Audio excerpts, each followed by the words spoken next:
Hey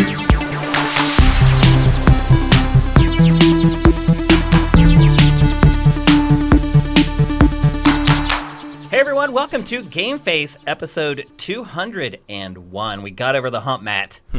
Past the big zenith. The new site is out there and launched. We got a bunch of new shows. We just put up a new episode of Sifted HQ this morning.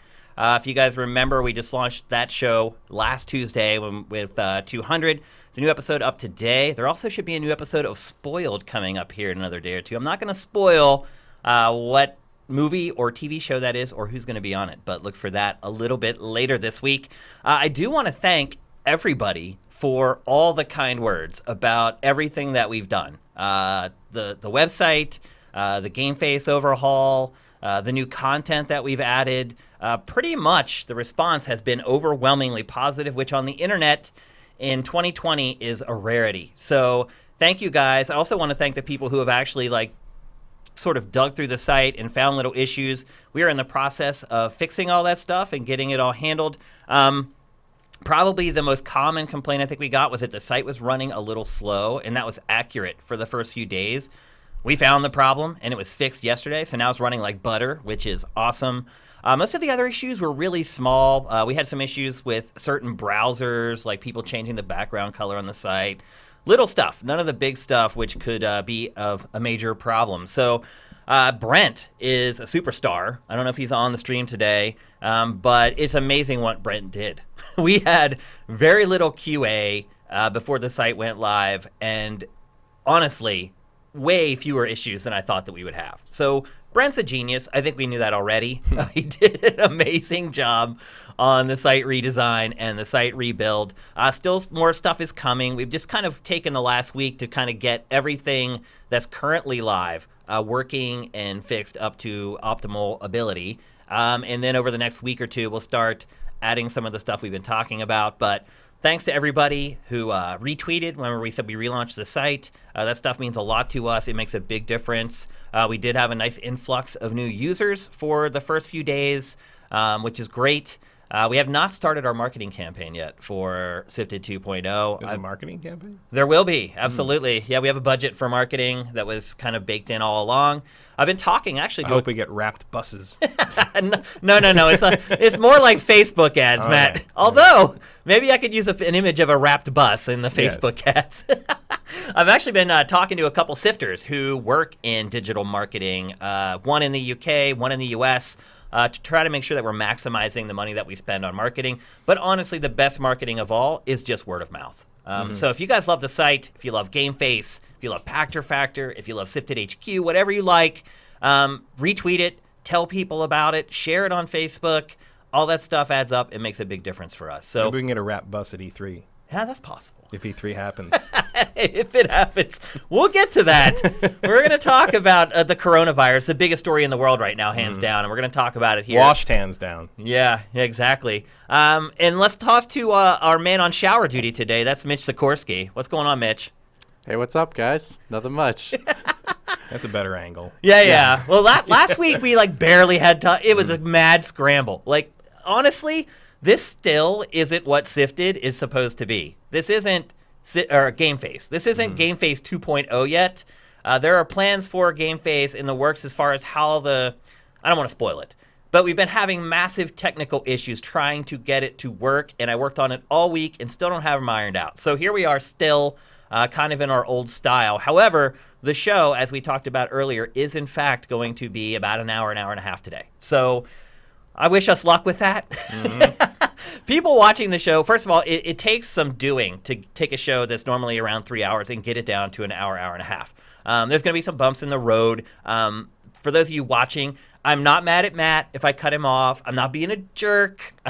We're just trying to get the show down to a time, and it's something both of us are going to have to learn to try to get down to that time. So we're used to just saying whatever we want, and when we're done stopping, we're going to have to curb that a little bit for the new form of GameFace. But anyway, here we are in March. Finally, it feels like the world has stopped ending for video games. We don't have any big games. Oh, hi, March. Yeah, exactly. We don't have any gigantic games that are out for review for this week's show, but we do have a really big game to talk about. Yeah, I wanted to play Grand Blue Fantasy Versus, but it didn't go up on the PSN store until this morning for some reason. It couldn't pre-order. You literally couldn't pre-order it on the U.S. store. Yeah. I don't know what that was about. There was some speculation it was related to the character pass that was going up at the same time in Japan, and they didn't want to spoil anything or something. I don't know. Yeah. So that'll be next week, I guess. Yep. But yeah, starting next week, we'll start talking about big games, and probably from then it'll rolling out. I'm glad that We're within visual distance of Doom. Yeah, we are. I'm glad, and Animal Crossing. I'm glad that we're doing this show first to try to cut the time down before we have a bunch of games to talk about. So it'll help us kind of understand how to shape each discussion to get it in X amount of time. So here we are, GameFace 201. Hope you guys are doing great. I hope none of you guys have the coronavirus, and that transitions nicely into our first topic. So I started hearing really early last week that GDC was going to be canceled through the grapevine, through some connections that I have. And then the cancellation started rolling in. A couple of the guys tried to stand pat and continue to be at GDC. Once other publishers started bailing, then it was just like dominoes and everybody bailed. So GDC officially has been postponed to summer. Matt, is GDC canceled? Probably. Yeah, it's canceled. In part because, like, you can't double up on that with E3 being there, assuming E3 also doesn't get canceled. I don't think E3 will be canceled because people paid for tickets and the ESA isn't going to want to refund that shit. I mean, GDC is in the same boat. Yeah, but GDC is industry, though. It's not public. If public pay for tickets, I don't think it's going to get canceled. Comic-Con's not going to get canceled either. WonderCon's not going to get canceled. DragonCon's not going to get canceled. I saw Andrea Renee last night, one of our colleagues, say that she has to eat her flights and everything up to San Francisco because the cancellation came on such short notice that you can't get refunds for your flights. So there's a lot of people who are going to lose a lot of money, not the least of which is GDC. How do you recover from having an entire year off from your biggest event of the year? I don't know. It's tough. I mean, this is happening kind of all around. The Olympics might get canceled. I know. If things get too bad. I know. Now, I don't, it's an interesting situation just because we don't know a lot about the virus and how sick it makes people outside of, like, the immunocompromised and older people. There have been 6 deaths in the Seattle area. I believe 5 of those have been older or immunocompromised people. Like, so it is a threat. The mortality rate is estimated around 2%, which compared to the flu is 0.1%. Yeah, so it's like hundreds of times more. That's a huge. I mean, and in the end, like, we don't know if people are getting mild symptoms. They don't know they have it. It might be more around 1%, but that's still a gigantic number for something that they expect 40 to 70% of the human population to contract in the next 12 months. I do find it weird. So I understand like what they're talking about here, but like, we're all gonna get it. Like, yeah, it's I know. so It's transmissible inevitable. that, like, it's that's just until there's a vaccine. Like, we're just sort of gonna have to ride the ragged edge of disaster. Well, I mean, we're gonna all get it, and we're gonna fight it off for most of us. That's not gonna happen for everyone. 2% doesn't sound like much, but it's a lot at scale. And also keep in mind that the estimates right now for someone over 65 is more like 30% mortality rate, which that's scary. Gigantic. I think about my mom. Yeah, exactly. Like, if you do get it, don't hang out with your parents. Yeah. We're talking about something that, because of that age-related mortality factor, you are talking about something that would change civilization. No, I know. I know. Like, if this doesn't get handled within a year, like we're talking about, it could be cold, flu, and COVID-19. Corvid is a COVID-19. That's right. Yeah. Yeah, it could be the new normal, which is not a good normal. I am surprised they canceled GDC because I just went to see the Penguins play the Kings last Wednesday with 25,000 people from all over the world. I mean, I'm going to Disneyland tomorrow. It's YOLO. Like, why am I going to a hockey game and no one cares? But some other things people do care. I don't know. Why is that? Well, I kept thinking, I know this isn't true, but like, I kept thinking about how when Sony canceled on like PAX and people were like, they just didn't want to go. Right. Yeah. It's possible. It's just, there's a little bit of that, I guess. And also, like, it's just people are panicking a little bit. Like, you can't get hand sanitizer in Los Angeles right now. It's gone. It's all gone. How about we leave it for the people who need it? Right. How about, like, us people who are younger don't buy that stuff and let the old people and the really young who need it get it? Yeah, we just need soap, really. People are so freaking selfish. It drives me bonkers. Anyway, I was surprised to see them cancel it personally, but I had been hearing for days that it was going to be canceled. I had kind of hinted at that in one of the blurbs on the site. And then days started passing, and I was like, oh, maybe I got bad information. I'm going to look bad. Nope. I was right. It just took them a long time to finally come to the decision. Matt, would you have any reservations about going to GDC right now? No, I was actually thinking about doing that to see some people. Me either. I don't understand what's going on. I mean, again, I'm a youngish, healthy. I don't have any immune system. I haven't had the flu since I was 10. Like I'm very resistant to viruses, so I'm not too worried about it personally. If I was over 60, would I go to GDC? No. Yeah. But they just don't go. You can still have it for everybody else. I don't want this to turn into something that like ends GDC for good, because it could happen. What about E3, Matt? Is it going to happen? I think it will. I mean, because I don't think the ESA is going to be willing to return everybody's ticket money from the public. And the public is not just going to eat that cost if it does get canceled, or I guess you could reschedule it to November, and it really will be E for All. Look that one up if you don't remember E for All. Go to Wikipedia and look up E for All. We definitely don't want to go back there. No. I mean, that's all I can think would be something like that. And I guess E3 would make sense to kind of be concerned about, in the sense that it's a giant international destination event. That puts you in the heart of a city that hasn't really had much of an outbreak situation yet. By then, who knows? Yeah. But I feel like LA can't escape that. No long. way. It's too much inevitable. International destination. There's too much shipping coming in out here and various tourism things. Yeah. But I don't. Do you think people will go to E3 if they have it? Yeah. What if the paranoia by then is just ratcheted up so high? There's always going to be people that just don't care and are the problem. Like the guy who posted a video earlier this morning, or maybe yesterday, about a guy who was going around like an open soup bar and just taking the ladles and drinking out of them and testing each soup. And it's just like, that's why we're all sick. Yeah, people. you can't do that anymore. But they do. But people do. There's always going to be that contingent of people that just don't get it. Yeah. Or don't understand germ theory, or don't believe in germ theory. There's a lot of that going around. I mean, the anti-vax movement is not going to help any of this. How about they head on over to China? They can do all the research since they're not going to get it. If you want to prove that, that's your chance. That's a good way to do it. Here's your chance. Germ theory's a hoax. There you go. So anyway, this is going to be a continuing story. It seems like we curate at least one piece of content about the coronavirus every day on Sifted. I don't see it slowing down anytime soon, to be honest with you. No, I mean, it's just the zeitgeist right now, and until we figure out what more about this thing, it's going to continue, and people are going to be increasingly nervous about being in large groups, basically. Yeah. The real solution, because it's so contagious and the incubation period is so long, estimated 14 days at times, you just have to wash your hands more than you're used to. Wash them correctly. 20 seconds. Yeah. Like, that's a long time. Over. Yeah. Hot or cold water, doesn't matter. And don't touch your face. The most likely way you're going to get this is by touching a surface that has the virus on it, and then touching your eye or touching your nose. I trained myself to not touch my eyes years ago, and I have not been sick in years. That's how you get sick every time. That is when much you rub, more likely. If you're tired and you rub your eyes, that's how you get sick. Yeah, even if you shake hands with someone who has it, you're probably good as long as you don't touch your face after you do it has to get inside your body. Yeah, it has to get in through some kind of orifice somehow. Yep, I hate that word. And and the next word I'm going to use is moist. Everybody hates that word.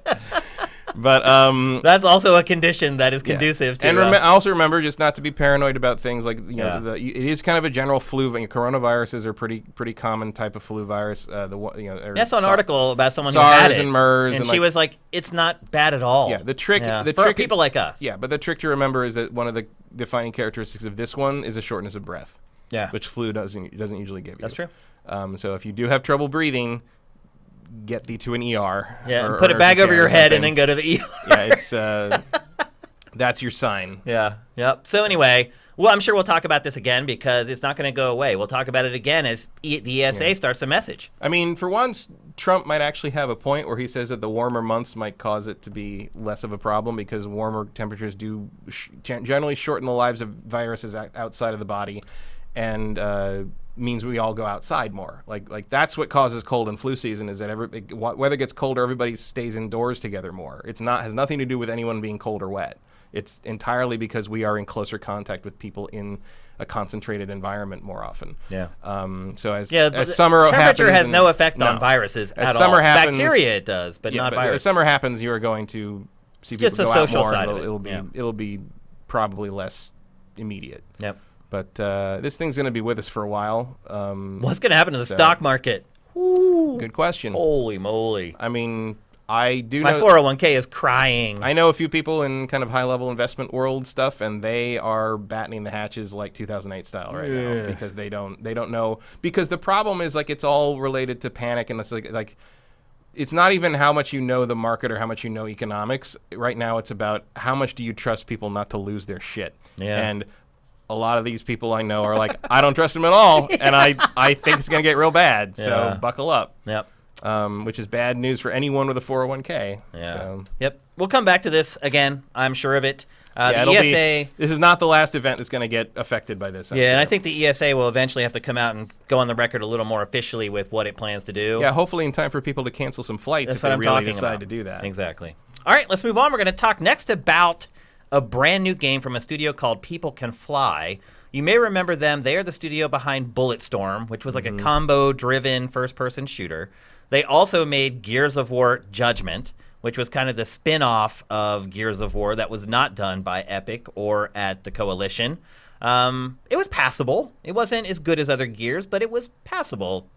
It was a rough facsimile of... Adequate. Yeah, adequate. That's a good way to put it.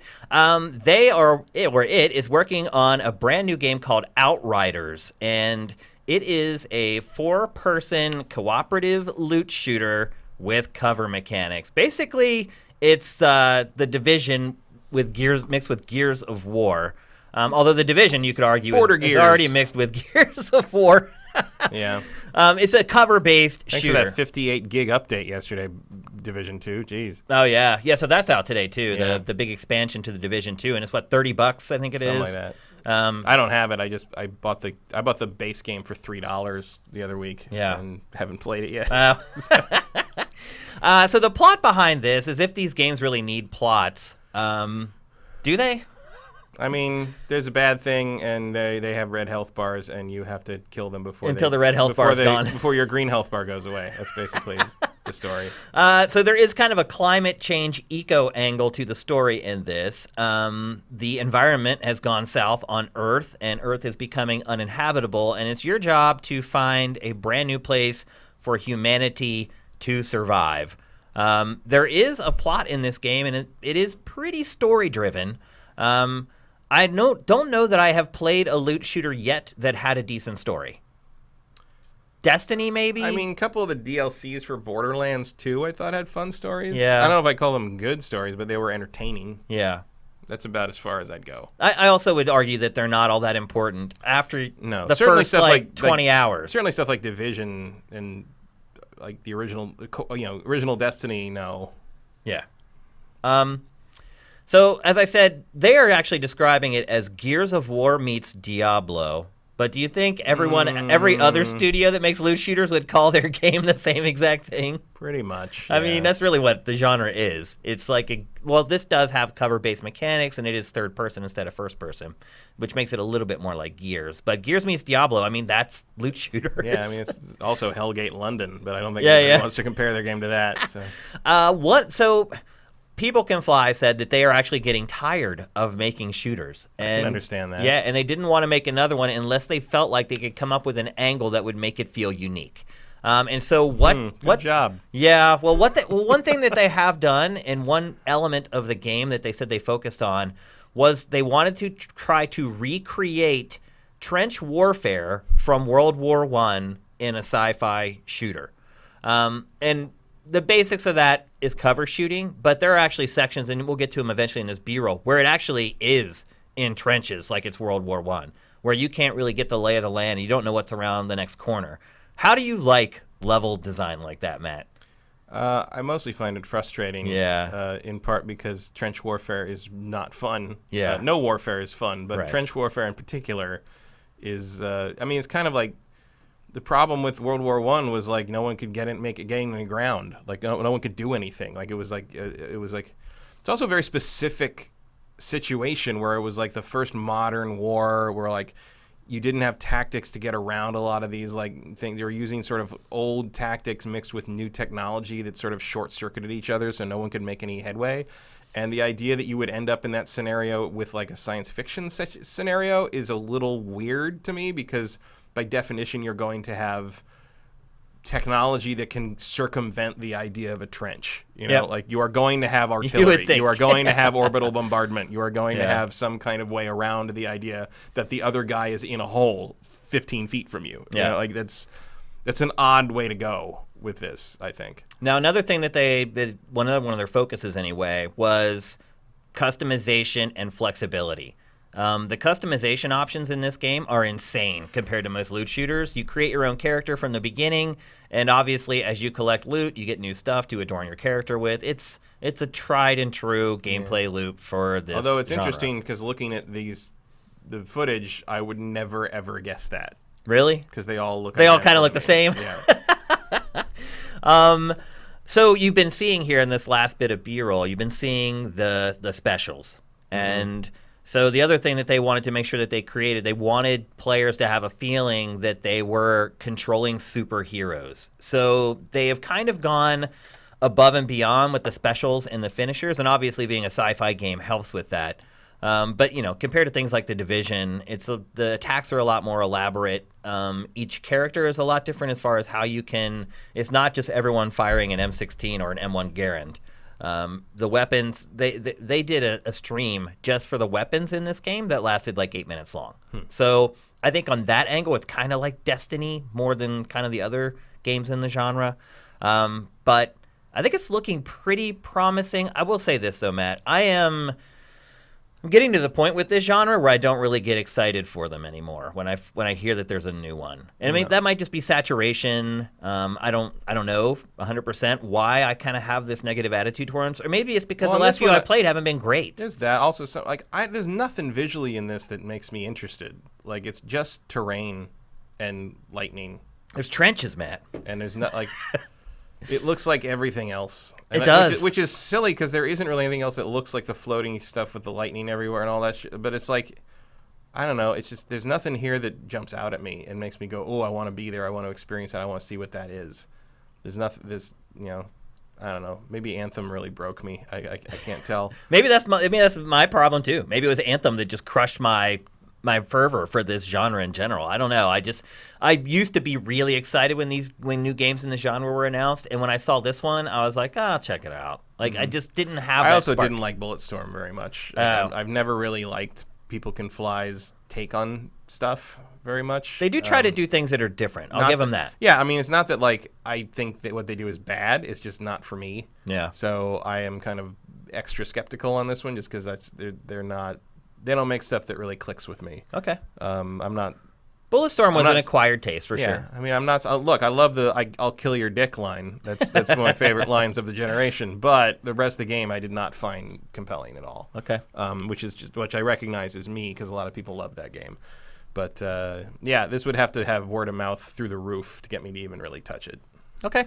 The game is coming to all major platforms minus Switch. They're targeting around the end of the year. We'll see if they make it.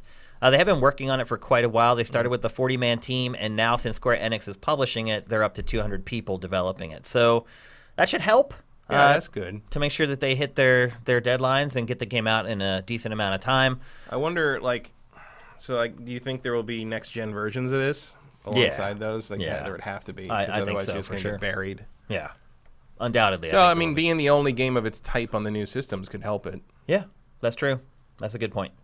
Okay, we're going to move on. We're going to talk next about Baldur's Gate 3. Or wait, we're going to talk about Half-Life Alyx. Yeah. Yeah, I don't know. My rundown's all screwy. We're going to talk about Half-Life Alyx. So we got the debut trailer for the game, and then it kind of went radio silent. However, the game is coming out in a couple weeks, and so Valve is finally starting to promote the game. And I don't know if you saw it or not, but yesterday Valve put out 3 raw gameplay videos from Half-Life Alyx. We have them here for you. We stitched them all together into one piece of B-roll. It's the first time we've really got a look at how the game actually plays. You can only get so much from a trailer, and these are 4 5-minute chunks of the actual game. What the gameplay loop is like, what you're going to be doing, what the controls are like, that sort of thing. Matt, Did you think that this game was going to be kind of a free-moving shooter based upon the trailer and stuff? No. No? Also just based on VR. Yeah, I was kind of hoping it might be, but it is not. No. It is basically now you can go wherever you want, but once you plant your feet, you're basically stuck there like a tripod. For the best that I can tell, you cannot shoot and move at the same time. They use the teleport mechanic where you just point the cursor at a point on the level and you just zap there and you're there. That should help me with my motion sickness problems. And although also like there may be a way to change that. Like I've played games that use the teleport thing that also let you do free motion if you want to. Do you think they would have shown that in the gameplay? Not necessarily. Yeah. It makes me nervous. Now, again, for me personally with VR, because I do get motion sick, it's a godsend for me that that's how they're doing it. I just, as somebody who doesn't get motion sick, Chat's saying VR, that it does have free motion. It does have it. Interesting that they would show this when they show the gameplay for the first time. Vincent says it's in the second clip. Oh, interesting. I watched all of them. I didn't see any of that. I just saw them using the cursor. So there's a little cursor that shows your 2 feet, and you point at the ground, and then you just click, and you zap to wherever your cursor was. The game itself appears to be designed for that, though. There's a lot of cover in the game. Enemies tend to stream kind of from the same direction. I did see one case in this B-roll where you're on a train and enemies come in from both sides, but then there's like a quick turnaround feature, kind of like what you see in a lot of old survival horror games, where you can flip around and you can still handle enemies from both directions. But generally, based upon what they've shown so far, it's one of those games where enemies pour in from the same direction. Maybe they take cover as they pour into the area, and then you just kind of have to sit still and kind of pick them off. Now, what makes this game Half-Life is what you're seeing right now.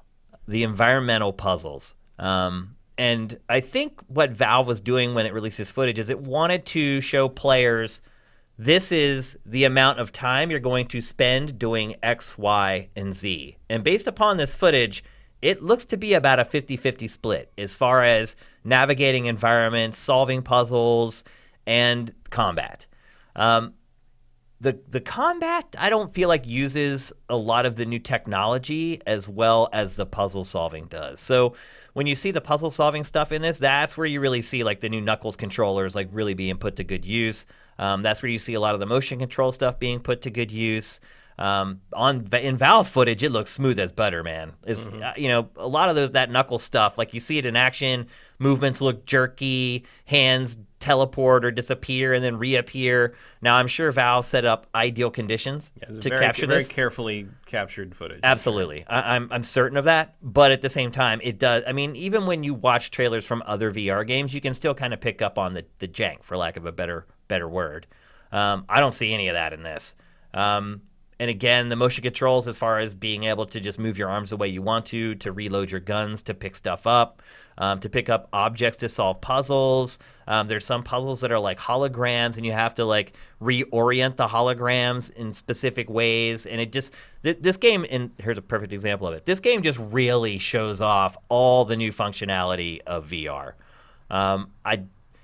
I don't know if I'm going to be able to upgrade to play it, though. I want to play it so badly, but man, it's just such an expensive proposition. I don't see it coming to PlayStation VR ever because it would not run on it. Maybe PlayStation VR 2 someday. So I don't know if I'm going to have an opportunity to play it. I certainly can't afford to drop a G on... What do you have? You just have PSVR? That's all I have, yeah. Well, I regret buying that. I wish I'd saved the $400 and put it towards something better, to be honest. You can come play it on my Vive if you want. Like, I got to hook it up. But I guess I should. You should, absolutely. We're gonna have to rely on you to play this, Matt, because I can't play it. God, I'm just not looking forward to. I think you're gonna like it, man. Once you get into it, I'm just not looking forward to hooking all that stuff up. The Vive is not a small setup. Yeah, it's a whole wires and changing the layout of the room. I get the whole thing. If there's one game that should motivate you to do it, though. This is it. This is it, though. Nothing's gonna come along. Nothing else. Yeah, you're right. Nothing else will come. But it's like it's also not enough for me. Like, wow. I don't care. All right. Do you have a huge affinity for Half-Life? No, not really. Oh, okay. I mean, I like it. I liked Half-Life. I like Half-Life 2. It's not the end of the world to me that it ended. I also am probably a little soured on it because they treated it so poorly over the last, what has it been, 16 years? Yeah. I mean, I recognize its importance in the history of things and how it revolutionized how first-person storytelling is done in games. It wouldn't make my top 50. Wow. Okay. So I'm shocked to hear that. I never knew that about you, Kyle. Portal might, but Portal would. But Yeah. like Half-Life has never been the end-all be-all of anything except like, oh, that's really clever to me. And I'm sure this is also really clever, but I also don't care what happened between Half-Life 1 and 2. Do you feel like this represents Half-Life? So let's say you take out the character models, the head crabs, and the enemies. Looking at this game, would you be able to tell it's Half-Life? Watching someone play it? Sort of. Like the focus on physics-driven stuff and sort of the freedom to put the bucket over the camera and sort of like that sort of stuff is sort of the free-form element that Half-Life 2 sort of pioneered in terms of using its physics engine as well, I think. I can see the pedigree beyond just the head crabs. Yeah, me too. But what about visually? What do you think? Looks good. I mean, slap a screen door effect on that thing and drop the frame rate a little bit. It's like I mean, I'm using an old rig and an old the original Vive headset. It's not going to look like this. That's for sure. Yeah, it'll look fine. I'm sure it'll be playable. What about this footage though, in particular? Looks okay. I mean, can you think of a VR game that looks better? Not off the top of my head. I mean, I can think of VR game footage that looked as good as this, but didn't look that good when you actually played it. Which could be the case with this. Yeah, we'll see. I mean, do you think that's not really Valve style in my experience? But yeah. Do you think this is a killer app for VR? No. No? I think it is for a certain audience. I don't think it's a killer app for the mainstream. You don't think it's going to change anything? Mainstream doesn't know what Half-Life is. No, you're right. They don't have no clue. They have no clue what Half-Life is. They probably maybe heard it one time, but they don't know what it actually is. Mm-hmm. Yeah, I would tend to agree with that. I think the people who love Half-Life probably had Valve's VR stuff on launch day and have probably been hoping and praying for this day for the last 3 years. And it's finally here. So I'm happy for those folks. I really wish I could play it. I really wish they released a 2D version of this game. I get why Valve's not going to do it. I don't even know what that would be. Like it's so immersed in the VR and motion control idea that I don't know what you do to make this thing playable without VR and without the motion controls. It's a different game. Yeah, it would be, but I still would want to play it. I promise you, Alyx makes it to the end. That much I think everyone knows. Yeah. So yeah, it's coming here in a couple weeks. If you don't have a kick-ass VR HMD, then you're out of luck pretty much. You might be able to make it run on older stuff, but it's probably not going to be the experience that you want. I think particularly what you really need, nothing on the market is going to make it look like this. Yeah. There's always going to be a screen door. There's always going to be... Yeah. I'm just saying, even some people don't have the controllers to really get the most out of the game. They don't have the knuckle stuff. Yeah, I don't have the knuckle thing. I just have the original Vive control. I'm sure they're fine. Yeah. Probably not as immersive to have the finger stuff, but... Yeah. Are you glad you invested in the Vive way back when? You got the best that was available then. No, you're not. I mean, I had fun with it for a year or so, and then I just never picked it up It became too much of a pain in the butt, right? Yeah. Honestly, other people had more fun with it than I did. I mean, people used to come over and play and stuff, and they enjoyed it more than I did after a while. Yeah. The novelty wore off pretty fast. Yep. Because there was no content coming out. That happened to me, too, with PlayStation VR. I used it for not even the first year, and it was like a party trick when friends would come over for a while. Much. And I mean, I used to say, at the end of the year when we tried to evaluate all that, the year all that came out, I was like, I would never tell anyone else to buy one of these. Yeah. I'm not super sorry I bought it. You did say that all along. But I'm like, no, unless you will never, ever, ever, ever miss that money again, do not buy a VR headset. Because it's the definition of luxury item conspicuous consumption nonsense. Yeah. So, I mean, games are kind of that anyway, but VR is that times 10 at this point. Maybe not forever, but... Yeah. One thing I will say about this is when you do get a chance to watch the footage, the atmosphere is Half-Life. Just the kind of the drones and the dirge, sound effects in the background. It's really, really heavy on atmosphere. And I think that, even more than maybe the head crabs and some of the character models, kind of clued me in that it was Half-Life subtly, subconsciously more than some of the more overt stuff. So... I'm really excited for it. I really wish I could play it. It's probably not going to happen for me, unfortunately, but I'm very happy for those of you who do get to play it. You invested the money, and now you get to reap the rewards. And I would argue that the people who did invest the money have been waiting a long time to reap the rewards. So The day is coming, people, very soon. All right, let's move on. We're going to talk next about Valorant, or Valorant. I'm not exactly sure how to say it yet. It is Riot's, people are calling it Riot's Counter-Strike killer. We talked about this game a couple months ago. It was called Project A. That was its development name. They've finally given a final title called Valorant. I'm assuming it's Valorant, because I think the Valor in the title is something they want you to... Valorant. Or I don't know. Like, it could be, Everyone's wearing like fuzzy shirts from the 80s. Yeah.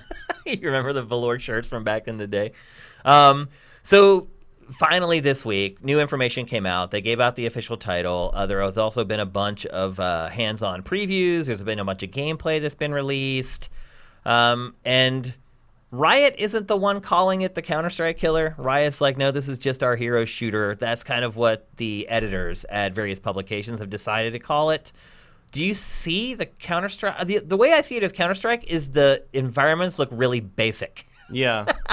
That's the only correlation I really see to Counter-Strike. I mean, I guess you say Counter-Strike because there's a lot of crates, and Counter-Strike is sort of the thing with the most longevity in that space. So, like, you want to talk about competing with, and it has this kind of thing where, like, you know, you're getting rid of the peekaboo stuff, and like, they're clearly targeting it as a very hardcore competitive game with an eye towards esports rather than like, oh, come in and have fun and play Overwatch with us kind of thing. You know, like, it feels like Counter-Strike is the thing that stays, you know, while all these other things sort of pop up and go away, and Counter-Strike is just always here, sort of like Team Fortress 2. It never goes away. So it makes sense for a company that defined a genre the way League of Legends did with Riot. Like, it makes sense to me that, like,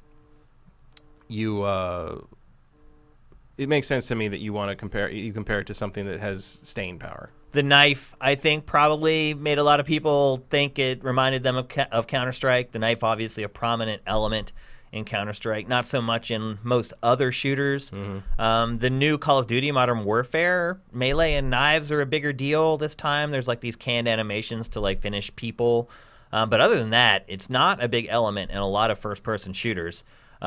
So maybe that angle of it has people kind of interested as well. Also, the guns. It's like a sci-fi game, but the guns are pretty real world. Yeah. Like, they're not really like crazy sci-fi guns. It seems like the over-the-top stuff is basically reserved to like your specials. Mm-hmm. And otherwise, you just have typical, you know, assault rifles, SMGs, stuff like that. And again, maybe that's kind of the part that's drawing people towards Counter-Strike, or drawing those comparisons to Counter-Strike anyway. One thing I will say is that Riot is very good at developing characters. So a character-based shooter, they should have no shortage of creativity to make sure they're constantly flooding it with new content. I still would argue that, to me, it would have been smarter if they used the League of Legends roster for this game. I guess I can kind of understand why they wouldn't. But I think it would have made the game a lot more varied. I think it would have created a lot more built-in interest for the game right out of the gate. Mm-hmm. Because Riot's Riot, and a lot of people are going to check it out no matter what. But I think for people who don't care about Riot and don't care about League of Legends, it's going to be a tougher sell. And I don't know. It's their name carries some weight. I just don't know that if it's enough weight to launch a new IP with all brand new characters, particularly when you have this roster of literally hundreds of characters that you've worked on for years and years. And as a League of Legends player, I would love to play a shooter with the characters I play as in League of Legends. So it seems like maybe a missed opportunity to me. The characters I've seen in this so far have not been particularly compelling. No, I mean, I guess we just watch like Riot can do whatever they want. I mean, they print money every day from League, but like watching that 5 or 6 minutes of B-roll right there, was there a single character that stood out to you? No, me either. That's that's not my kind of game anyway. But like, no, it. But like the first time you saw Overwatch, were there characters that stuck out? Yeah, but the first time I saw Overwatch was in a more finished state. Like, that's true. I don't know how far along this is. I don't know if we're even meant to be judging this on that level. Like, who knows? Well, once you let the press play it and let them report on it, it's fair game. But who knows what it's going to look like in the end? It's also just not my genre, so nothing. Did you ever get into Counter-Strike? No, God, no. I never did either, man. I tried a bunch of times. I always had friends that were like, yeah, let's play Counter-Strike. And I play it for like an hour, and I'd be like, I know, I don't like this. I don't know what it was. Like, I like shooters in general, but it's just never clicked with me. The closest anything like that I got into was SOCOM on PlayStation that's similar. 2. That is similar. Yep. So Valorant coming to PC, it's definitely going to be coming to everything else. You don't make a character-based shooter without putting it out everywhere. Yeah. That's Saturation the idea. is key. Yes, yeah. So I'm sure it's going to end up coming to even Switch eventually.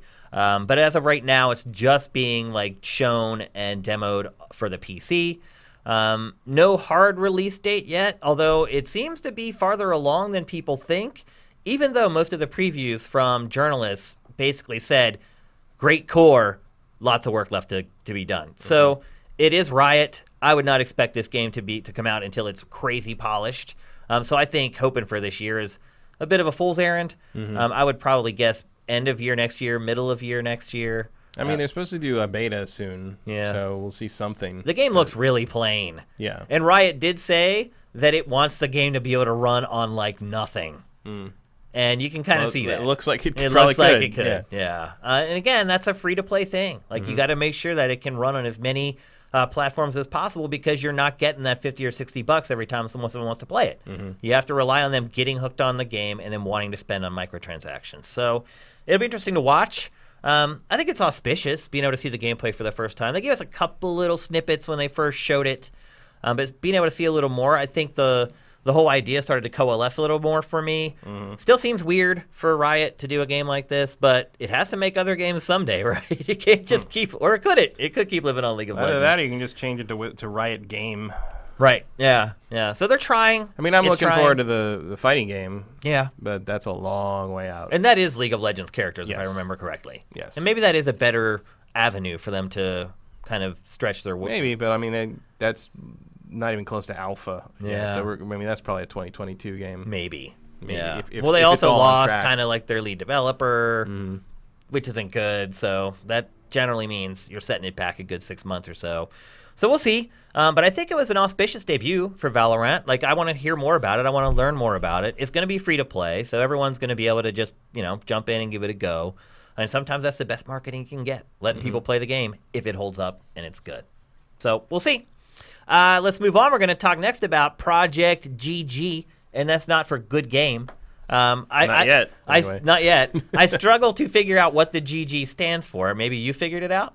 Not that I can think of. Okay, so this is... There's not a lot of info to go on. Nope, on this there's one. not. This is going to be a very short topic, but I want to show this game because to me it looks very cool. This is a brand new game from Platinum, and as of right now it's called Project G.G., and that will change undoubtedly. It's just its working title right now. Platinum has all kinds of crazy stuff going on right now. This is considered part of the Beautiful Joe Wonderful 101 trilogy. Can you see that? Well, there's like a kaiju element to Yeah. it, so yeah. It's not super removed from the kind of the Power Rangers idea. It's just a little darker looking. Yeah. So Maybe GG stands for Giant God. that's possible. Or something like that. It could be, absolutely. What I get from this is Ultraman. Yeah. And I realize a lot of people who are watching this probably have no idea what Ultraman... Mitch doesn't know what Ultraman is. Mitch, are you in there still? Yeah. No, I had no idea what Ultraman was. He had never heard of Ultraman, man. Are you surprised by that? Not super surprised, just because like Ultraman is, it's the predecessor to a lot of like the Sentai stuff that became Power Rangers, but it hasn't really had much Western presence. They didn't stop making them. There's Ultraman series all It over goes the on place. and on, yeah. And it does look like that does look like Ultraman, but no, it doesn't really surprise me if people don't know that. Like someone younger wouldn't know that. See, a lot of people our age don't know what Ultraman is. So. See, I compared it more to Pacific Rim. Hey, Mitch, turn your camera on, bro. Oh, sorry. Pacific Rim is definitely a descendant of the Ultraman stuff and the Power Rangers stuff, but more Ultraman, Gigantor, Voltus 5, Mazinger kind of stuff. Yeah. Because that's where Del Toro's influence came from for that. Whereas the sequel was definitely more Power Rangers-y, and was not as good as a result. But the Ultraman was kind of brought a lot of the Godzilla, what was called Suitmation stuff, to television. That was a TV show that used reused a lot of the same suits from the big Toho movies.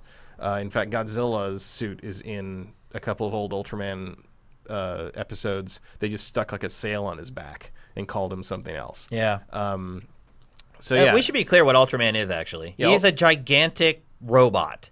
Robot Is he? sort of. He's a steel pretty man, much. I Like, guess. He's a guy. He's a regular guy, usually like a test pilot or something like that, and he has a magic or like super advanced gun, and he basically can use it to shoot himself with a ray that makes him grow to a giant monster-sized metal man who can shoot beams out of his hands and stuff. And he fights giant monsters that are Kaiju, here to just I mean, so Pacific Rim is not definitely influenced by Oh it. yeah. It's like the modern Ultraman. But it's a superhero thing more than a giant robot thing. It's true. Yeah. And yeah, just look it up on YouTube. You'll find some stuff. There's plenty. There's a lot there. And you'll suddenly realize how many super moves in JRPGs and stuff are referencing Ultraman and how he moves his hands when he shoots beams out of them and stuff. There was also a pretty good Super Nintendo game. That's right. I forgot about that. Yeah. It wasn't bad. Yeah. It was okay. You got something to say in there, Mitch?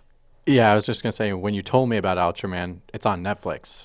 Oh. So if you wanted to check it out, they do have a version on Netflix right now. Which means there's probably like 8 million episodes to watch. Yeah, I mean, it's been going since the 60s, so... Yeah. Much like the Power Rangers, the shows the Power Rangers are based on are older than me. Yeah. They've been around since the 70s, have come out a new season every year since then. I mean, the Power Rangers stuff is based on real old stuff. I mean, that's where Voltron comes from and all those old cartoons. The idea of combining robots comes from a lot of that. How do you feel about Platinum doing a kaiju game? Big. Cool. Yeah. Like, I'm into it. Like, I'm just glad to see him break out a little bit. Yeah, do something. Yeah, it is their own game. I think they're self-publishing. They this, are, right? yeah. Yeah. I mean, that's cool. lot I on mean, the line. I like a lot of what they do, but I feel sometimes they're sort of just because they work for contracts so often. It feels like a lot of times it's sort of like the problem Nolan North had for a long time, where like he just sounded like Nathan Drake in every game, and people were like, "What's going on?" And it's like he's like, "Dude, I can do any kind of voice you want, but I just go in and they say just do Drake." They want him to sound like Drake, and so I feel like Platinum has on this role. Been doing Drake. Basically, yeah. People can be like, "Oh, we hired you to make a Platinum game, so make a Right. Platinum game," and like you get like that kind of like. That's a good point. Kind of reheated hack and slash game that like sometimes it's inspired, like with Nier Automata, and sometimes it's not. Yeah. And I think Like Transformers. yeah. And I think you're kind of seeing, or the Ninja Turtles game, and stuff like there's that. another one, yeah. And I think if these guys can get cut loose a little bit and do what they want to do and do it on their own terms, like that can only be good. Yeah. And I love like weird, like unique takes on the kaiju idea in Imagine games. Platinum's Like, combat like with where in- kaiju, where buildings are Right. exploding. And like, where in the hell is my remaster of Robot Alchemic Drive? People, that's like, not happening. No, No, they're too busy remaking Bayonetta for the billionth time. robots kill people. A robot killed or grandma. Vanquish. They're too busy bringing Look back up these old ones. Robot Alchemic Drive on the PS2, people. Rad. It was a watershed game for me and no one else, apparently. Well, I haven't never heard of it, so Oh, really? Yeah. there you go. It was obscure. That's why I Yeah. say look it up on YouTube, because you ain't finding a copy. Most people call it rad. There's a lot of it was abbreviated to RAD here because they didn't trust Americans. 'Cause we're to say- Americans and to we're say stupid. alchemic. That's why. But it is crazy amount. Yeah. It's also hugely long. It's like a 40-hour game. Like it never ends. I mean, a lot of Platinum's games are way longer than you think when you first start playing them. Mm-hmm. Like the licensed stuff, not so much, but their own games, like a lot of them they're a lot longer than you expect. Yeah, and they do the kind of the Nintendo thing where it's like, oh, you finished normal difficulty, huh? Now the real game begins. Yeah. Kind of thing. It's like so. You usually get your money's worth. Yep. I'm excited for this. I think it looks awesome. I do wonder how far it is. I don't out. think it's very It far. doesn't seem. They haven't announced anything like that. No platforms, no release date, And no this anything. is part of their 4 announcements. Yep. Mm-hmm. Yep. All right. Sounds like not all of them are going to be games. Hmm. Yep. Sounds like they may be doing some other stuff. So good luck, Platinum. Your game looks hot. Hopefully it takes shape, and we'll find out a lot more about it in the not too distant future. Although I wouldn't be surprised if we don't see anything for a while. Mm-hmm. We'll see. All right. Next, we're going to talk about Baldur's Gate 3. Anecdotally, one of the developers working on this game is on Sifted. He is, I believe, one of the sound guys, and I'm not going to call him out because maybe he doesn't want people to know that. But there is someone on Sifted that's working on this game, and We had known about it for a while. We knew it was coming. The last Baldur's Gate was released in 2000, like November 2000, I think it was. So it's been almost 20 years since the last Baldur's Gate. Unless you count the Dark Alliance games. Right, which we won't. Spin-offs, really. Which we will not. And those, when was the last one of those, though? That was like the PS2 era. That was 2004 was the last one. That was a weird one, too. So I just picked up copies of those two games. Oh, really? I realized that I didn't own them. I don't know how that happened, but I picked it. The first one was by Snowblind, which no one remembers anymore. They got absorbed by Warner Brothers, I think, around 2008. Yeah. And then they made their own engine for it. It was called the Snowblind engine or the Dark Alliance engine. And then Interplay had contracted, I think it was Obsidian, to make Dark Alliance 2. And they used the Snowblind engine and apparently did not have permission for that. And Snowblind Studios sued them over it, sued Interplay over it. And that's why Dark Alliance 3, in part why Dark Alliance 3 never happened, but also because Interplay collapsed like a fly in a cupboard. Yep. And Dark Alliance 3 and Fallout 3 were the two main games that went away after that. So yeah, it's been a while since the Baldur. I mean, there was a Baldur's Gate when they did the enhanced editions. They did do a new module for Baldur's Gate and put that out, which is apparently pretty good. I have not played it. Apparently, the new Baldur's Gate pen and paper RPG module is a sequel to that. Somehow, Baldur's Gate's back in a big way. Well, the first thing we should have said is it's based on Dungeons and Dragons. Right. It's D&D. So it's Forgotten Realms, Dungeons and Dragons, classic. Not the classic setting. That's probably Greyhawk if you're a classic D&D nerd. But like Forgotten Realms is probably the setting of D&D that video game fans are most familiar with because that's the one they make. Yep. All the stuff out of. It was also the setting for what was that? Demon's Stone. You remember that? Yeah, I do remember that. Yeah. Which was also tangentially related to Baldur's Gate because a couple characters were shared with it. Made by Stormfront Studios, I think. Yeah. So there's tons of D20 dice rolls in this game, and not only that, this isn't one of those games where the dice rolls are going underneath the hood. There's actually like an icon in the bottom of the screen, and sometimes it even pops up in the middle of the screen showing the dice roll. Yeah, which I think is a direct influence from Divinity Original Sin. Yep, so that's what these guys made. Divinity Original Sin 1 and 2 before jumping on this. Larian, which is, those are turn-based RPGs. And this is also a turn-based RPG. Some people are not happy about that, Matt. Because Baldur's Gate 1 and 2 were real-time with pause, like KOTOR and so many other... BioWare games because Baldur's Gate was a BioWare game. Yeah. I don't mind the turn-based thing, and in fact, I find the turn-based stuff that Larian has done with Original Sin to be generally a better approach than real-time with pause because I find real-time with pause, while it works, is sort of messy most of the time. We'll be talking about that actually next. And and I find it messy and sort of an inelegant solution, and it feels like something that was sort of good enough at the time. But like the original Sin games have expanded on how you can make something exciting and sort of interesting with turn-based so well that I would rather see Larian stick with the stuff they're best at. Yeah, particularly this developer. It's so good at turn-based combat. Why not let it do what it does best? Yeah, I think that makes tons of sense. Yep. So it doesn't bother me at all. I think people get over it pretty quick once they start playing because I'll just tell you right now, this game looks freaking amazing and insane. It is so deep. Like I was. Yeah. Oh, actually, no, I mixed up. This game is a sequel to the pen and paper module that just came out. Okay. So this is sort of the continuation of a new era of Baldur's Gate content that D&D has started to focus on. Okay, quick story synopsis. You're basically the victim of a mind flayer. It takes control of you and infects you with a tadpole that will turn you into a mind flayer. So you're infected with the tadpole. You're dropped off on this planet. You don't know what the hell's going on, but you land and you know you need to find a cure because if you don't find the cure before you turn into a mind flayer, basically your life is over. Once you start meeting people, the tadpole actually has functionality, though, because if other people have the tadpole, you can do what's called a mind meld with them. And that actually becomes almost a replacement for your charisma stat. So if you have the mind meld ability and you're talking with someone else who also has it, you can actually jump big portions of the dialogue trees. So it's something that could be a blessing and a curse, I guess, depending on on your perspective and within the context of the game. But the objective, obviously, is to get rid of the tadpole that's actually like right behind your eyelid, which is really creepy to think about. But the objective is to get rid of it before you turn into a mind flayer. That's sort of the overall goal of the game. Now, that's just scratching the surface on this game. The dialogue trees, the conversation trees in this game are like gigantic. Like some of the options that I saw had like 8 choices to make when you're having a conversation with someone. Larian is saying that all of these are going to go off into places that you want to go, and they're going to support a payoff for this stuff, which is something that doesn't happen a lot with games. A lot of times you go through these dialogue trees and you end up in the same exact place you would have if you chose something else. Well, this does seem like a good opportunity, because there's been elements of that in the original Sin games, but like now that you're doing a license that has some money behind it and that has, more importantly, like a built-in audience, this is your chance to take some, for a company like Larian, it's a chance to take some risks, expand out some of the stuff they've always wanted to do, and know that no matter what they do with that, it's going to have that built-in audience that will come give it a chance. Speaking of expand out, much like People Can Fly, once Larian signed this game, they staffed up.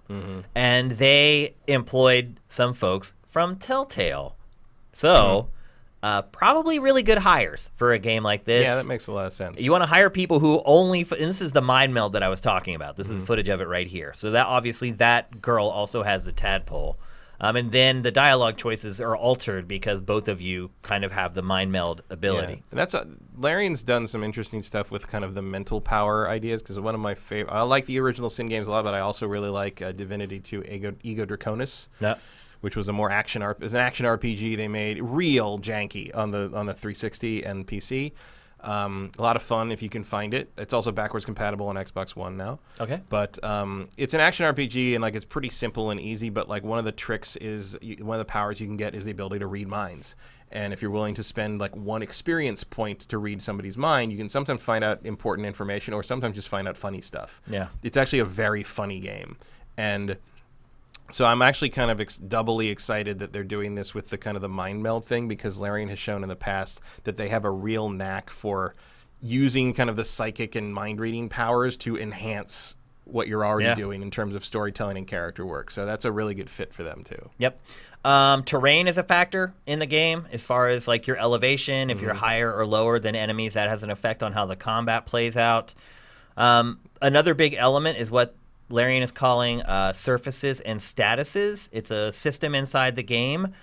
Basically, it's an elemental type system. So they said that if you throw a torch into water, it creates steam. And then that steam has actual physical properties that can either help or hurt you. So steam can burn you. It can actually hurt your character.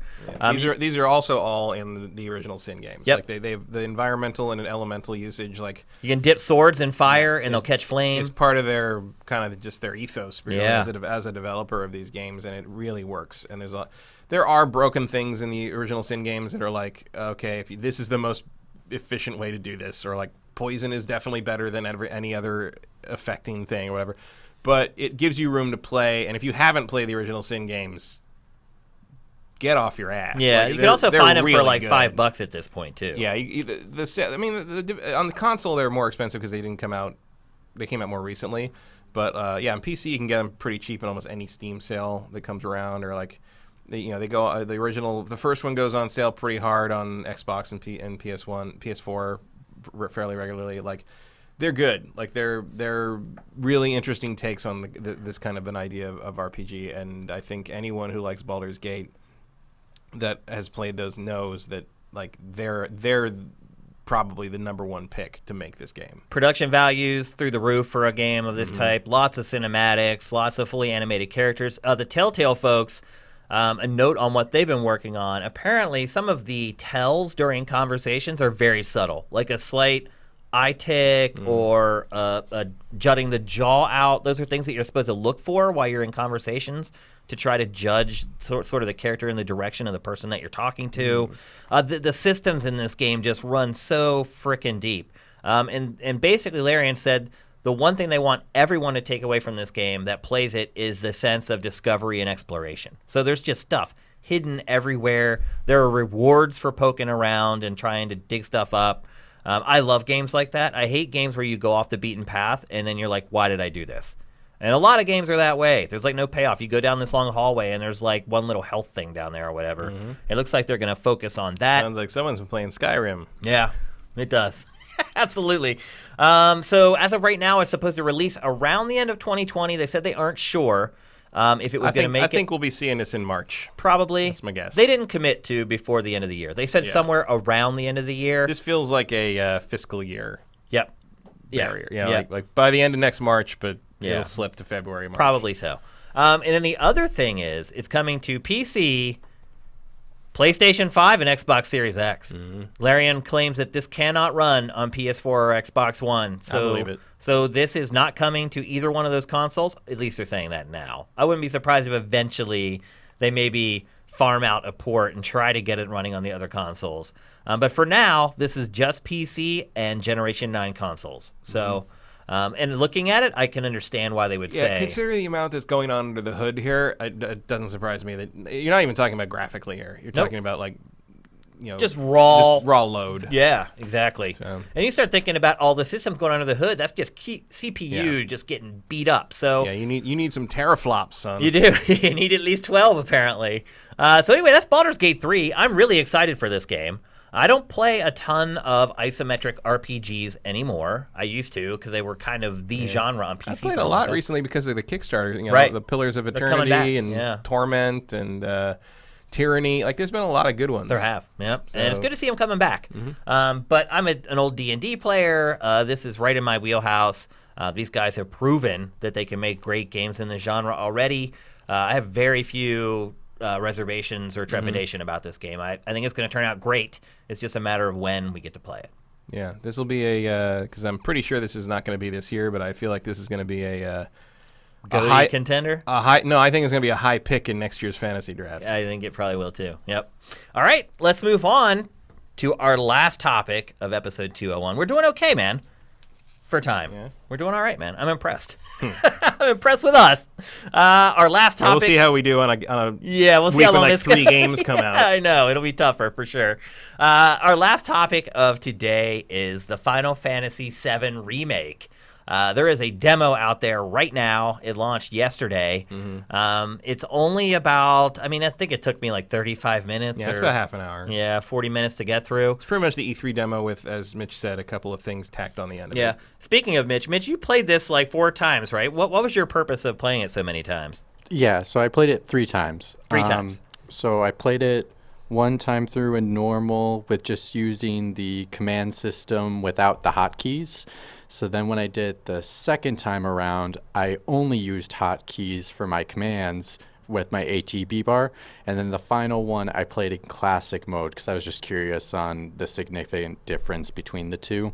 I preferred my second playthrough with the hotkeys. Oh, okay. As more of an action game, it wasn't as breaking up everything. Like it had a good flow to it overall when I just put everything in the hotkeys. And I also just got better with the combat system in general. So I was kicking ass on the second time around. I played it once. And for me, once was enough. Man, where do we start with this, Matt? I played it once too just because I didn't have that much time. Yeah. Yeah, it's gorgeous. It is. Technically, visually, it's amazing. Yeah. The difference between the cutscene character models and the in-game character models is almost undetectable. Yeah. Like, it's really impressive. It's one of the best looking games I've seen. Yeah. Especially like in terms of the expressions on the faces and like just visual acting on the characters' faces, which is not something you get out of Japanese games all the time. So it's true. It's doubly impressive. There's a nice moment when Barrett is doing his rant about the environment and the planet on the elevator, and Jesse and Cloud just sort of have this moment where they sort of look at each other like, what's he talking about? What's he on about? Which is nice. The music's never sounded better. One of my problems with the original Final Fantasy, I have many problems with the original Final Fantasy VII, but one of my main ones is the music sounds like garbage on that screechy, weird MIDI bank they used, and like bad for that time. Even like it doesn't have to sound like that. And I always thought the compositions of the music in Final Fantasy VII were really good, and so that's why I bought like the soundtrack they did that was recorded by an actual orchestra and back in the day and all that kind of thing. This is, I think, finally the soundtrack done justice. The soundtrack gets repetitive, though. It is repetitive, because that's how it's RPGs like that are. same like ditty over and over and over again. But it's catchy. I mean, Yeah. And but the opening with the Final Fantasy theme and the infiltration theme and it's all there and it's recognizable, but it sounds like bigger and better and modern, and it's great. Presentationally, this game is almost flawless so far. Yeah. My main thing is, and I know this is just sort of a Square Enix thing, so like that we've talked about also with Kingdom Hearts 3 a year ago. English speakers don't do that weird anime grunting thing. Like we don't do that thing where like someone says something and we go, oh, like that. That's there's a lot of that in this, and it's just it's like weird little things that don't quite translate. Where like Barrett makes a joke about asks how old Cloud is, and Cloud misunderstands him and says that he's a soldier rank 1 or whatever. Yeah. And Barrett's like, oh, maybe your soldier ranks is your age, and you're 1 year old, ha ha ha. And then Cloud's all embarrassed by it. I'm like, no one would ever say that in English. Like that's not a thing anyone would say or do or react that way. It just pulls me right out of it. It's I play when I capture very footage. weird. When I capture footage, I turn down the background music because it makes it much easier to edit with the footage later. And like the footage that I captured of this will end up being used for years. Like when I need something for Pactor, Factor, or any other show that we're doing, and I need B-roll, I'll go to that B-roll that I captured at a really high bit rate, and I'll use that. So I always turn down the background music so you can just hear the voice acting and the sound effects. And oh my gosh. Playing this game without no music to kind of cover up what you were talking about, it's crazy, dude. It's just...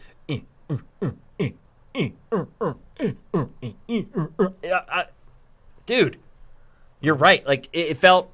And my problem with playing this is it's hard for me to figure out whether parts of this game were put in there for the people who love the original or not. Now, that doesn't mean that it makes it good or bad. It could make it good or bad to big-time fans of Final Fantasy VII, but it's weird. Like, that in particular, it just stands out like a sore thumb, and it makes me wonder if it's just completely intentional. And they want to have kind of those callbacks to the older games. I mean, probably like I've talked to a couple of like voice directors who work in anime dubs, and I've asked them how, I know the actors you use don't have to sound like that, so why do they sound like that? And the answer is always, that's how people who consume dubbed anime expect it to sound. Like you're basically literally making it bad on purpose because that's the style people expect. I think, and I can accept that in something like a Tales game or something, a very anime-looking game, like RPG is fine. This, even Kingdom Hearts to some degree, but this like doesn't look like that. It looks photoreal in places. The production values are so high. To me, stands out. To me, still using that style of voiceover, or not even voiceover, because the actors are fine. It's really a style of voice editing, and to use that in this with the production values as high as they are is like if you recorded the soundtrack with MIDI again. Yeah, the world has moved on. It stands out. Make it match the quality of the rest of the product.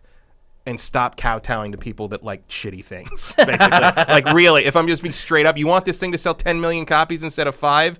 Make it so like it doesn't feel embarrassing to play it in front of other people. Yeah. How about that? Yep. Because the rest of it isn't. The rest of it looks great. Yeah.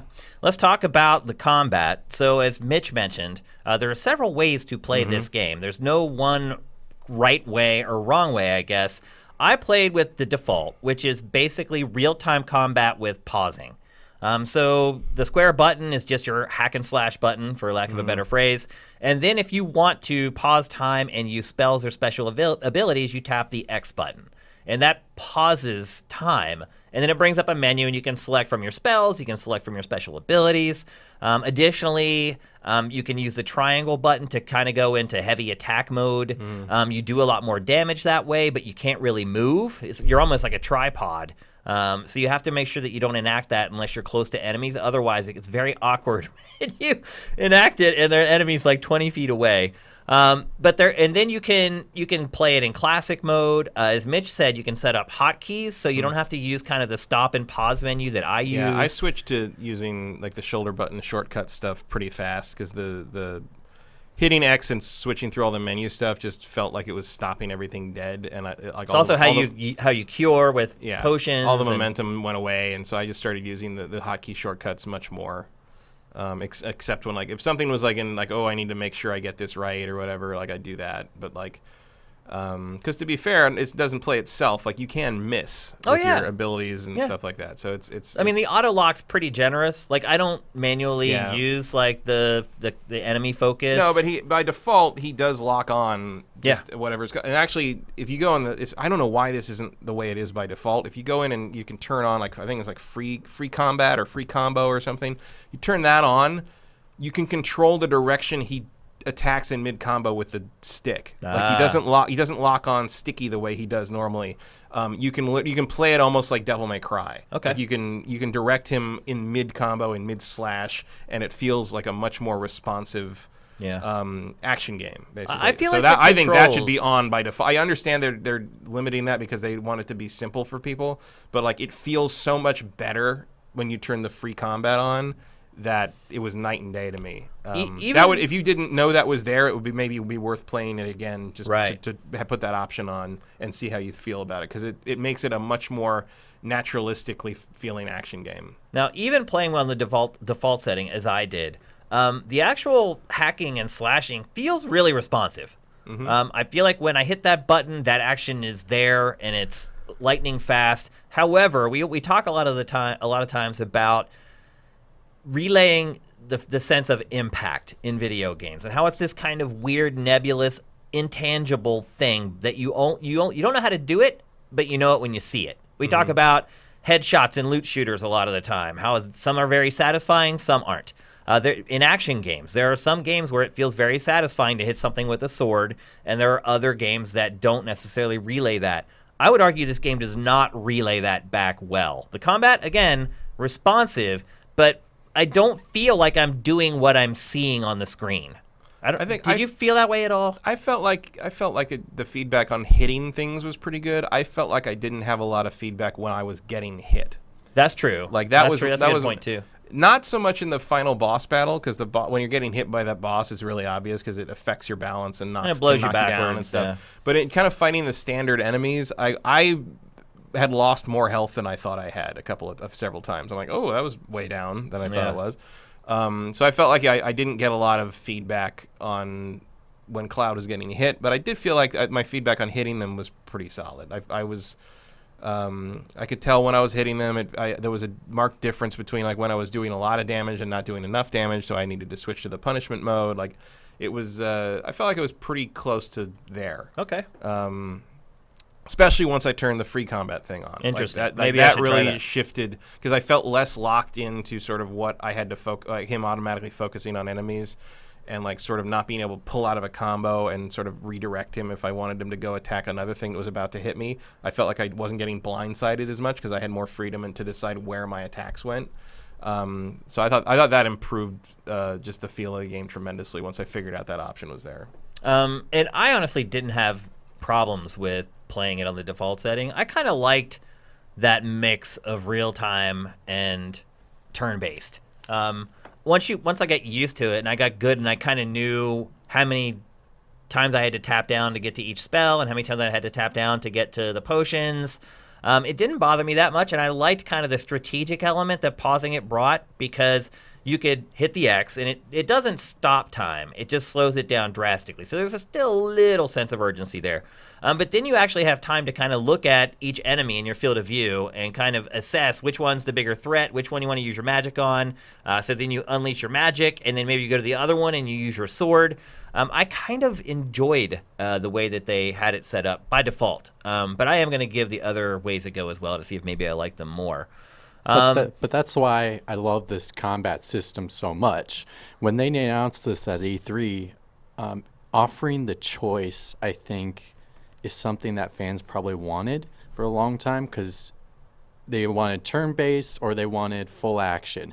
This kind of gives you an option. If I want to do full action, I can go all action.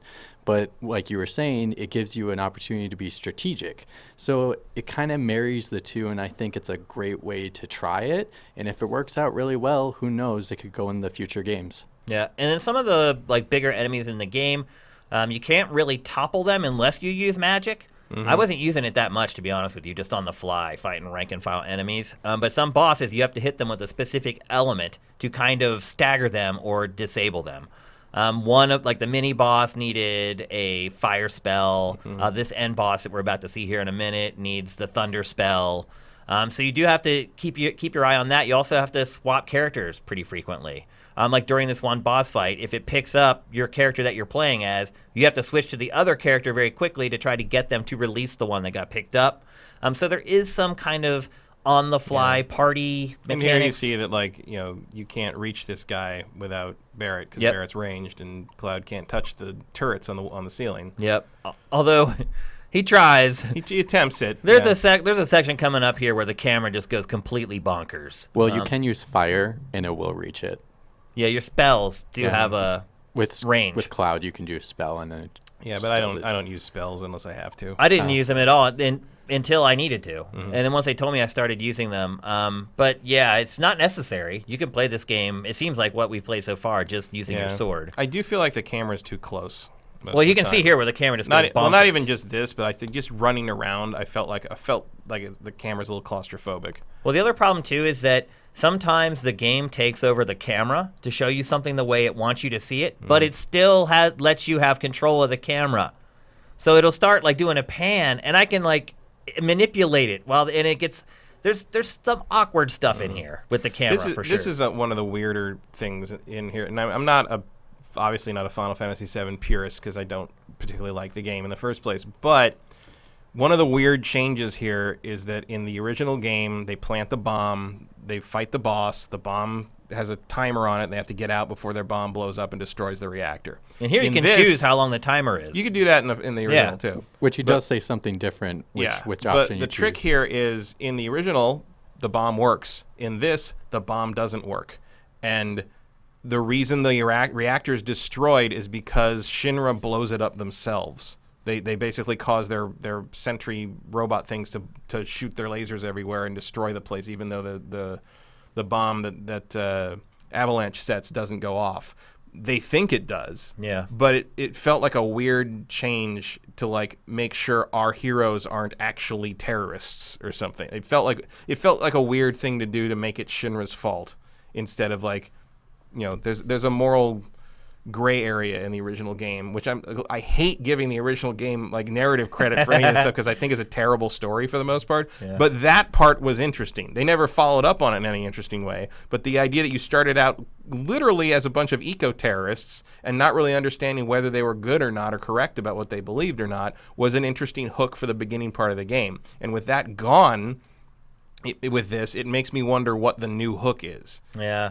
Is it just Shinra's bad? I don't know. I'll be honest, the writing and the plot in this were big turnoffs for me. I think the writing's terrible. It feels like it's written for a 5th grade level. I don't know. The voice acting was a turnoff.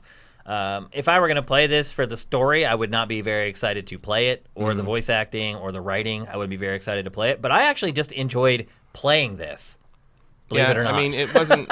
it wasn't that bad to play. It makes me wonder how you sustain this combat system over 40 hours. It's not very deep. That's the problem. I assume each character is going to have their own permutation of how this works for them, and so you're going to have to want to switch between them for particular enemies. I assume at some point there will be bosses that...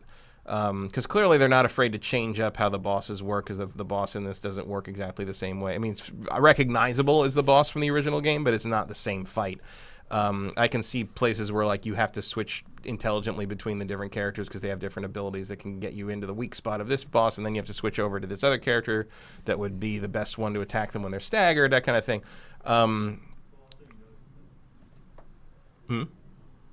Well, you also notice that the ATP bar doesn't go as high if you're not controlling that character. So the strategic switching of characters probably is what you need to do to be able to maximize what the enemy is weak to.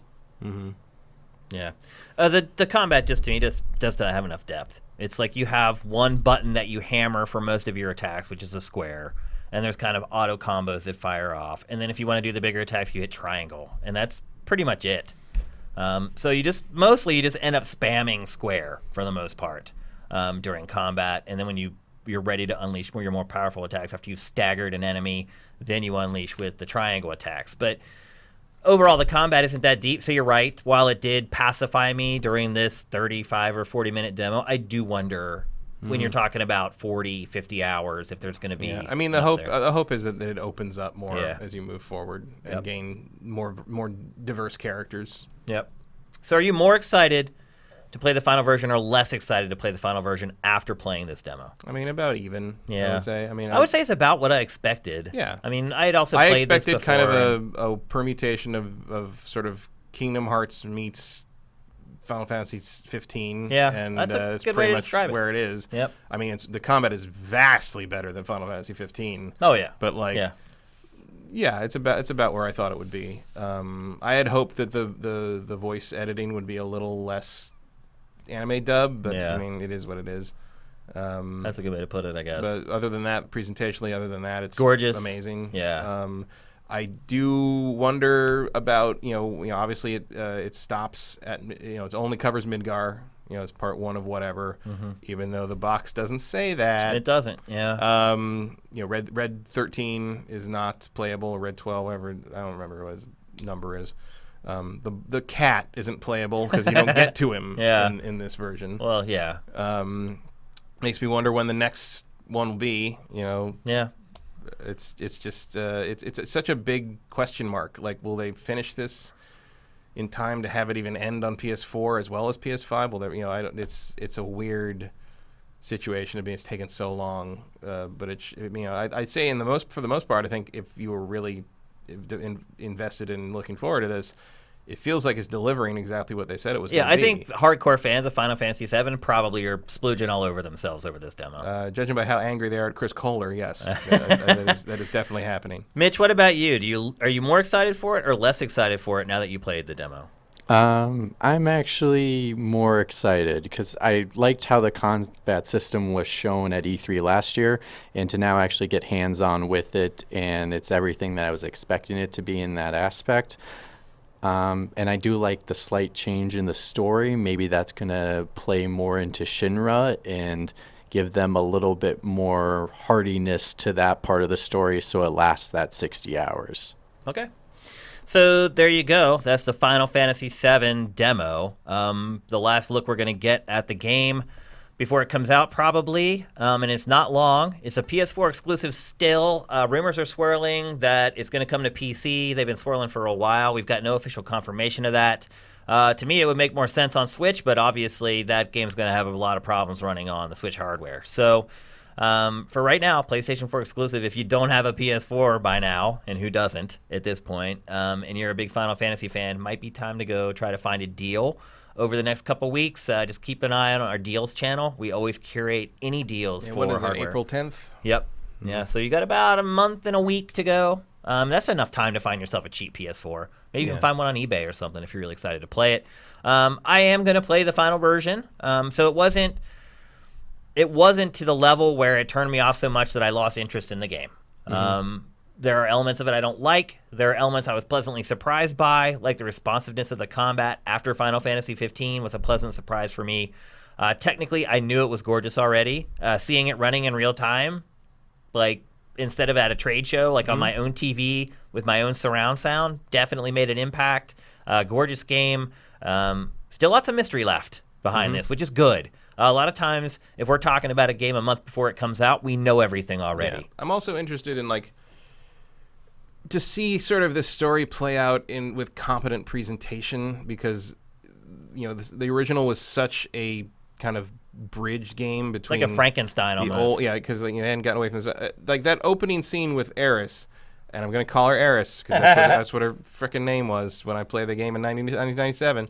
And I don't have a lisp, so I'm not going to say Aerith. When she gets up and leaves the leaking Mako area, like it never came across to me in the original game that she's supposed to be like reacting to anything. Oh.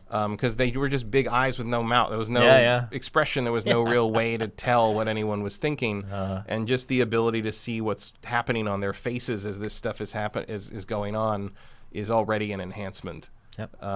So I'm interested to see kind of how this story plays out with a little more verve in the production value. Absolutely. I mean, even Final Fantasy VIII was better at that because the characters looked like human beings. So Yep, it's true. All right, so that's it for the Final Fantasy VII demo. It's time to get to some Q&A. If you guys want to ask us a question live on the stream, make sure you go at Sifted Games in the chat. It'll make it a lot easier for us to kind of pick out questions from you guys. Just as we wait for some questions to roll in here, a couple notes. Pactor Factor is changing drastically. I've mentioned it a few times. We put up the last episode of Pactor Factor, as you guys know it, this past weekend. And from here forward, Pactor Factor is going to be basically daily. We're going to be publishing 4 episodes a week. It's just going to be one topic per episode. We get a lot of complaints from people saying, I don't want to watch a full episode of Pactor Factor because there's always a question or two that I don't care about in there. This is going to give you guys the opportunity to watch or not watch whatever questions of Pactor Factor that you want. It's also an opportunity, obviously, for us to keep regular content flowing through the site. Like I said earlier, a new episode of Sifted HQ went up today. Hope you guys like that. And those are going to keep rolling. And there was a new segment in there this week that wasn't in the one before, and it's going to keep going that way. There's always going to be something new in Sifted HQ. You never know what's going to be in the show. One other final note. If you are watching this on YouTube and you're a fan of Pactor Factor, if you're a Twitch Prime subscriber, you now get Pactor Factor a week early.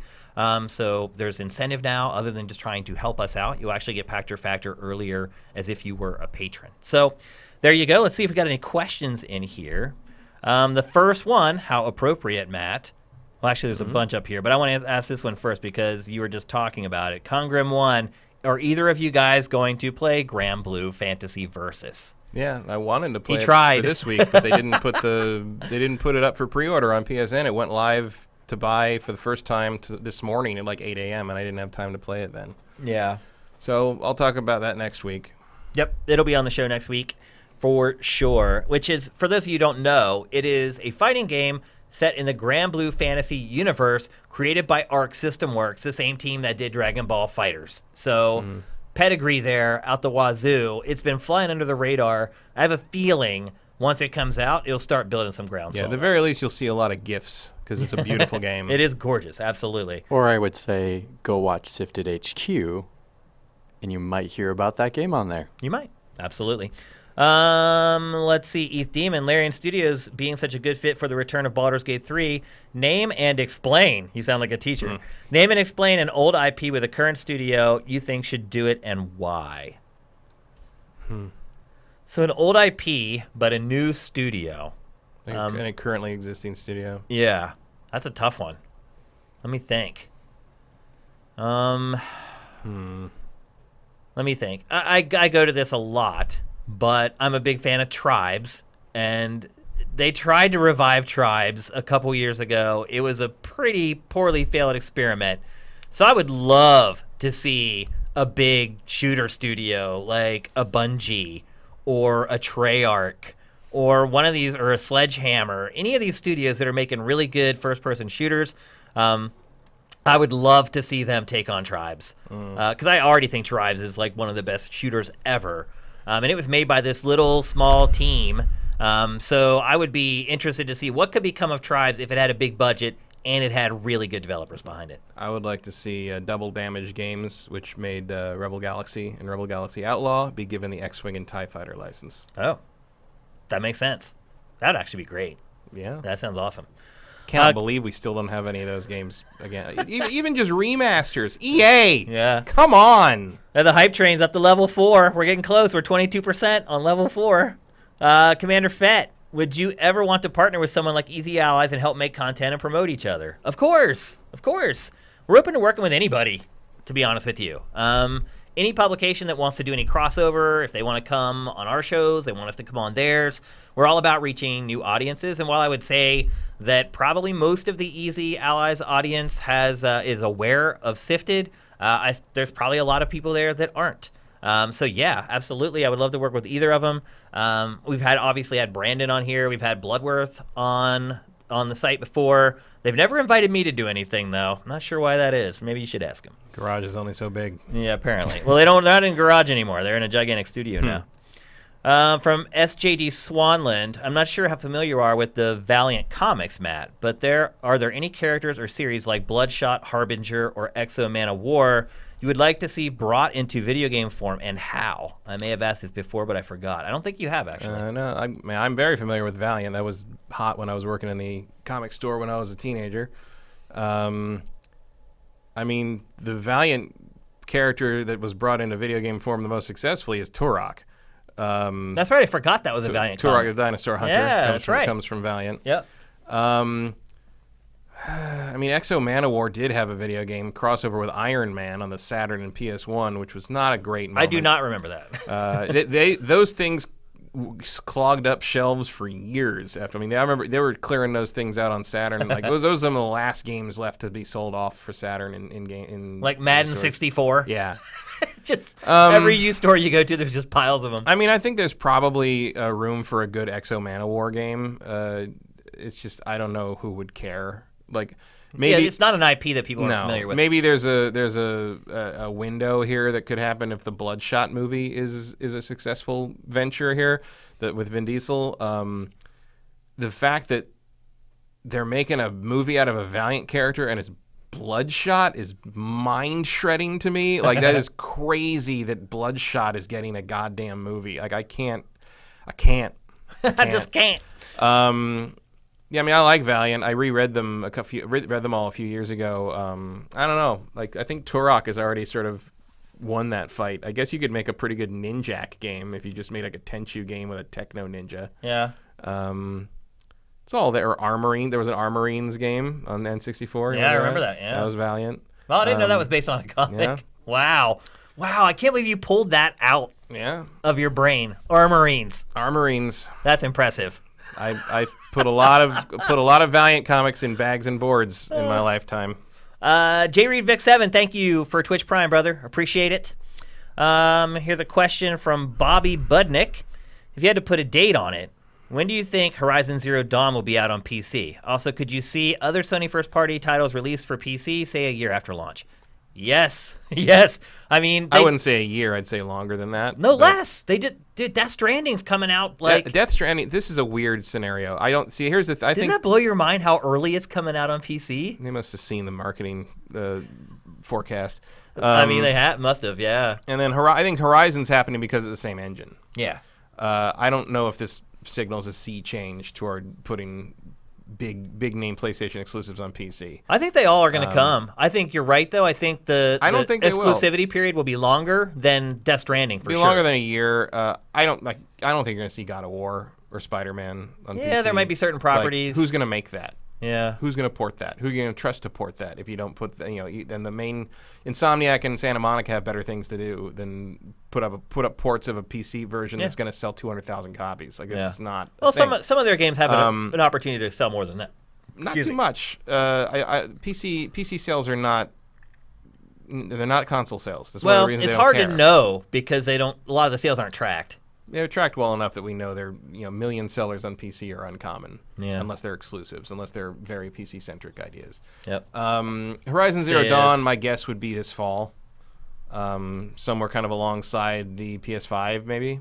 Sound Wizard again. Thank you, man, for giving out all these gift subs. You are the frickin' man. So I would guess we'd see the PC version of Zero Dawn this year, late this year. That's what I would say. Yep. Q4.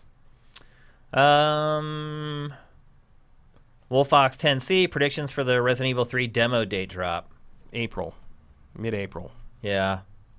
That's my guess. That makes sense. I mean, I have absolutely no proof of that, but I'm just saying mid-April. When you think about the timing of the game's actual release, yeah, it makes sense. I'm sorry, Mitch, you say something? The game's out April 3rd. Oh, it is? Is it?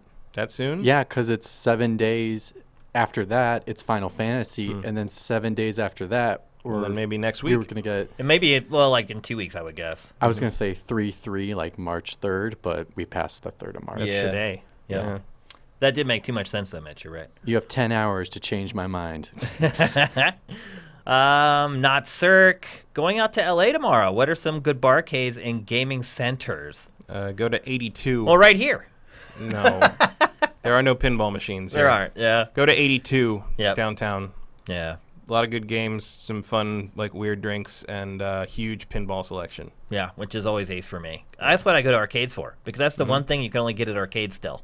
Yeah, there's also if you're willing to go outside the city, like a little bit east into San Gabriel Valley, there's a giant arcade center at a mall east of the city called Round One.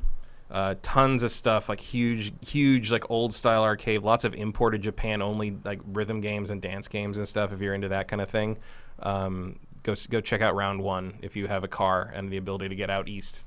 Yeah. Look, if any of you guys ever come to LA, let me know. Send me a DM. I've already met with many sifters who have come to LA for vacation or whatever.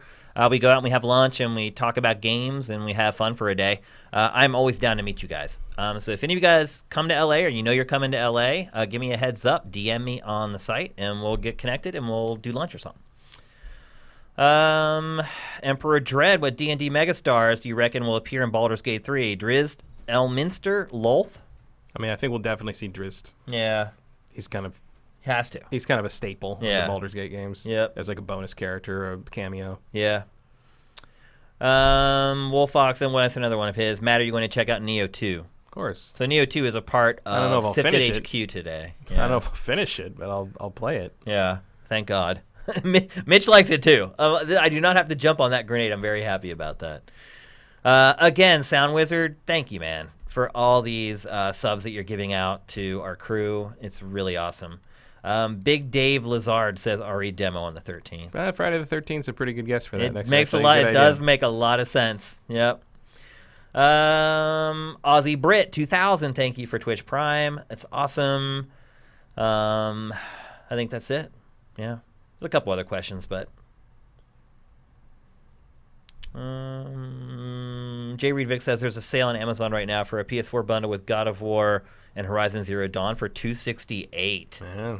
That's a deal. Can't do better than that if yeah. you need a PS4 for Final Fantasy. Absolutely. There you go. I'm assuming that's on Sifted. I did not do any curation today. Although if that's a vanilla PS4, I don't know. Yeah, that's a good point. If I was going to buy a PS4 now, it would definitely be a Pro. Yeah.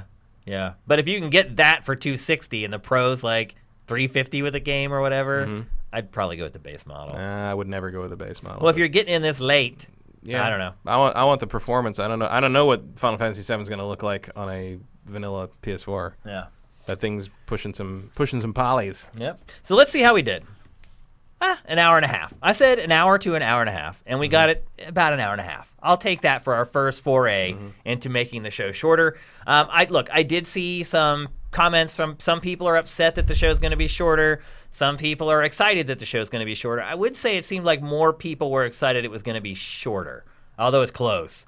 And look, you guys aren't going to really understand the true power of the changes until the games start coming out and you can start watching our deep dives. And we just aren't having releases yet. But trust me, the way we're going to handle our deep dives are going to be way better than the way we handled talking about games for 30 minutes on GameFace. Just trust me on this one, people.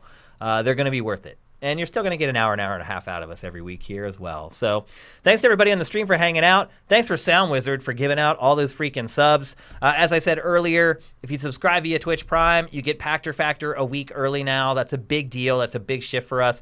Pactor Factor going daily starting next week. There's a new episode of Sifted HQ up right now. We're going to have an episode of Spoiled later in the week. Hopefully you guys are seeing all the changes that we've made are for the better and for the good, and you're enjoying them. So on behalf of Mitch, who's on shower duty, and Matt, Kyle, I'm Shane. GameFace is up and out.